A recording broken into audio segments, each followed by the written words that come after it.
d'être victorieux. De tous côtés, les corbeaux se faufilent, dans les sillons et dans les chemins creux. Et tout à coup, le corbeau doit créant, cocorico de nous petits soldats. Le soleil brille partout le canon d'or, de héros, voici le grand combat. Les bernards, victorieux, au Saint-Denis que porte là-bas, les échos des vents de la Meuse. Halte là, on ne passe pas, plus de manque, plus d'angoisse, puis la pause et la paix. C'est ici la porte de France, et vous ne passerez jamais. Les ennemis s'avancent avec rage, énorme flot naviguant l'océan, semant la mort partout sur son passage, libre de bruit, de carnage et de sang.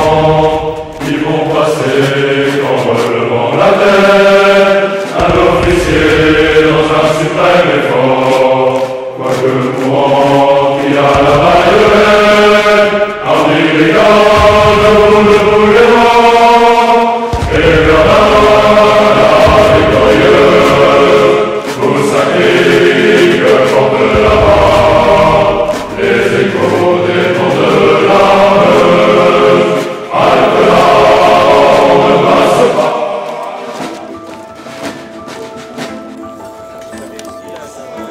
Vous le savez, vous êtes ici dans le musée dédié à l'histoire de la Première Guerre mondiale, qui est le musée le plus important d'Europe, dédié à la Première Guerre mondiale. Et moi je crois que c'est très important qu'on connaisse l'histoire de la Première Guerre mondiale, parce que c'est celle qui nous permet de comprendre l'époque que nous vivons aujourd'hui.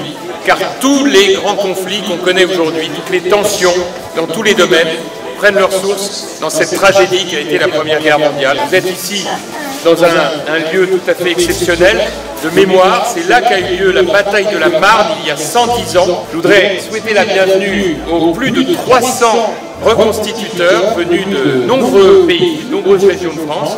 Nous avons des amis venus d'Italie, d'Espagne, d'Allemagne, et puis de nombreuses régions de France. Remercier les associations qui sont très présentes pour ce week-end des reconstituteurs et qui a évidemment une connotation particulière, puisque là, nous célébrons le 110e anniversaire de la bataille de la Marne, une époque qui n'est pas si lointaine et qui doit nous inviter les uns et les autres à militer pour l'Europe et pour la paix.